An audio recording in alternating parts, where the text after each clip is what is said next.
নমস্কাৰ জব আৰু কেৰিয়াৰ টিভিৰ অন্য এটি ইনফৰ্মেটিভ ভিডিঅ'লৈ আপোনালোকক স্বাগতম জনাইছোঁ।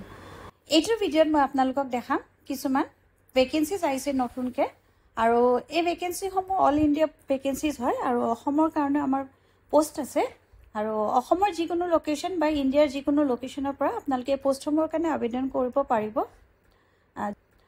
যদি আপোনালোক এলিজিবল আৰু ইণ্টাৰেষ্টেড হয়। আৰু এই পোষ্টসমূহৰ কাৰণে এপ্লাই কৰিবলৈ আৰ্হতা বেছি নালাগে, আপোনালোকে 12 পাছ কৰিলে এপ্লাই কৰি দিব পাৰিব। এতিয়া আহকচোন ভিডিঅ'টো আৰম্ভ কৰোঁ আৰু চাওঁ এই ভেকেঞ্চিসমূহ ক'ৰ পৰা আহিছে। এই ভেকেঞ্চিসমূহ আহিছে CISF কনষ্টেবল ফায়াৰ ৰিক্ৰুটমেণ্ট আৰু এইটো যোনটো এজ ইয়াত বিচাৰিছে 18 বছৰৰ পৰা 23 বছৰ মেক্সিমাম বুলি কৈছে। এজৰ ডেটটো 30 ছেপ্টেম্বৰ 2024 হিচাপত কেলকুলেট কৰিব। তাৰমানে যদি আপোনালোকৰ 30 ছেপ্টেম্বৰলৈকে 18 বছৰ হৈ গৈছে আৰু যদি 23 বছৰৰ ভিতৰত আছে তেন্তে আপোনালোকে এপ্লাই কৰি দিব পাৰিব। এজ ৰিলেক্সেশ্যন আছে এজ পাৰ CISF কনষ্টেবল বা ফায়াৰ 2024 ৰিক্ৰুটমেণ্ট ৰুলছৰ হিচাপত আছে।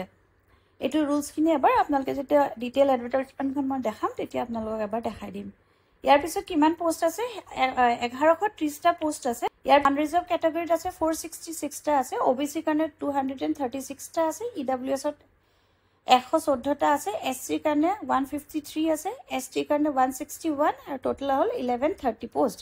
এইখন স্ক্ৰীনত এতিয়া মই আপোনালোকক খুলি দেখাইছোঁ অফিচিয়েল নটিফিকেশ্যনখন। ইয়াত লিখিছে মেল ইণ্ডিয়ান চিটিজেন হ'লে আপোনালোকে এপ্লাই কৰি দিব পাৰিব কনষ্টেবল বা ফায়াৰমেনৰ পোষ্টৰ কাৰণে। ইয়াত যোনটো পে স্কেল দিব সেইটো 21,700 পৰা 69,100 প্লাছ ইউজুৱেল এলাউন্সেছ থাকিব, মানে আৰু এক্সট্ৰা যিখিনি থাকিব সেইখিনিও থাকিব।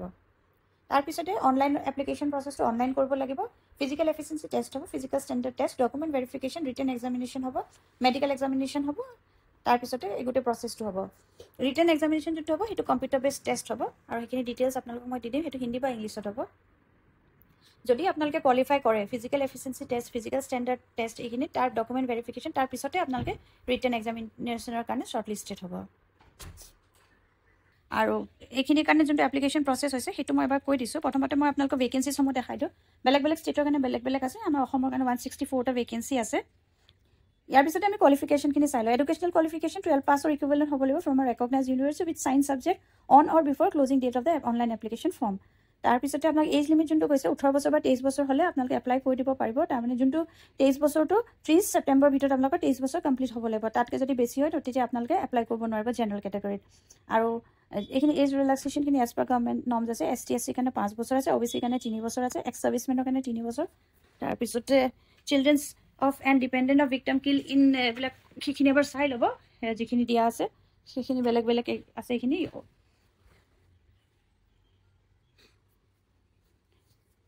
আপোনালোকে যোনটো নাম অনলাইন এপ্লিকেশ্যন ফৰ্মখনত দিব সেইখন মেট্ৰিকৰ চাৰ্টিফিকেট বা হাই ছেকেণ্ডেৰী চাৰ্টিফিকেটত পৰীক্ষা যিটো আছে সেইটো একেই হ'ব লাগিব। এইখিনি এবাৰ এইখিনি কি মানে এনেক্সাৰখিনি পঢ়ি ল'ব এবাৰ কি আছে পইণ্টছবিলাক, সেইখিনি ইমান ইম্পৰ্টেণ্ট নহয়। তাৰপিছতে প্ৰচেছ অফ চাৰ্টিফিকেশ্যনৰ ফৰ্মেট আছে, সেইখিনি আপোনালোকে ৱেবছাইটত পাই যাব। সেই হিচাপে আপোনালোকে সেইখিনি এপ্লাই কৰাৰ সময়ত ছাবমিট কৰিব লাগিব। এপ্লিকেশ্যন কৰাৰ যোনটো প্ৰচেছ আছে সেইটো মই এবাৰ কৈ দিছোঁ। অনলাইন এপ্লাই কৰিব লাগিব, uploading of photograph, recent scan colour passport size photograph, যোনখন 3 মাহতকৈ পুৰণা হ'ব লাগিব, JPEG ফৰ্মেটত থাকিব লাগিব, 20 KB to 50 KB হ'ব লাগিব। আৰু লগতে এইটো এটা ফটোগ্ৰাফ শ্বুট উইদাউট কেপ, মানে কেপ পিন্ধিব নালাগিব, চশমা পিন্ধিব নালাগিব বা তেনেকুৱা চব ভালকৈ ভিজিবল ফটোখন হ'ব লাগিব। আৰু ডেটটো থাকিব লাগিব ফটোখন, কোনদিনাখন আপোনালোকে সেই ফটোখন লৈছিলে। তাৰপিছতে ছিগনেচাৰ আপোনালোকে স্কেন কপিও ছিগনেচাৰ আপলোড কৰিব লাগিব। ছিগনেচাৰ ডাইমেনশ্যনটো এইটো দিয়া আছে 4.0 চেণ্টিমিটাৰৰ পৰা 2 চেণ্টিমিটাৰ। মানে applications with illegible signature will be rejected. যদি আপোনালোকৰ ছিগনেচাৰটো স্পষ্ট নহয় তেতিয়া কিন্তু কৈছে ৰিজেক্ট কৰি দিব। এইটো ডকুমেণ্টছখিনি PDF ফৰ্মেটত আপোনালোকে আপলোড কৰিব লাগিব, স্কেন কপি, মেট্ৰিকৰ চাৰ্টিফিকেট, হাই ছেকেণ্ডেৰী চাৰ্টিফিকেট। আৰু ইয়াতে বাছ মেট্ৰিক আৰু হাই ছেকেণ্ডেৰী হ'লেই হ'ল। ছায়েন্সত আপোনালোকে যদি হাই ছেকেণ্ডেৰী পাছ কৰিছে তেন্তে এপ্লাই কৰি দিব পাৰিব। তাৰপিছত লাষ্ট ডেট যিটো আছে 30 ছেপ্টেম্বৰৰ ভিতৰত আপোনালোকে এপ্লাই কৰিব লাগিব। আৰু এপ্লিকেশ্যন ফিজ আছে 100 ৰুপিজ আছে। আৰু যদি candidates belonging to ST, SC, ex servicemen তেখেতলোকে একো ফিজ দিব নালাগে। আৰু ফিজ দিয়া ডেটটো যোনটো আছে 2 অক্টোবৰলৈকে আপোনালোকে দিব পাৰিব। আৰু এপ্লিকেশ্যনৰ ডেটটো যোনটো আছে 30 ছেপ্টেম্বৰৰ ভিতৰত আপোনালোকে ছাবমিট কৰি দিব লাগিব। এপ্লিকেশ্যন কাৰেকশ্যন ডেট এটা দিছে 10 অক্টোবৰৰ পৰা 12 অক্টোবৰৰ ভিতৰত যদি কিবা কৰিবলগীয়া আছে আপোনালোকে সেইটো কৰি দিব পাৰিব, তেখেতলোকে জনাব। আপোনালোকৰ ফোন নম্বৰ আৰু ইমেইল ID দিব লাগিব। ৰিক্ৰুটমেণ্ট প্ৰচেছটো physical efficiency test, physical standard test, document verification এইখিনি হ'ব।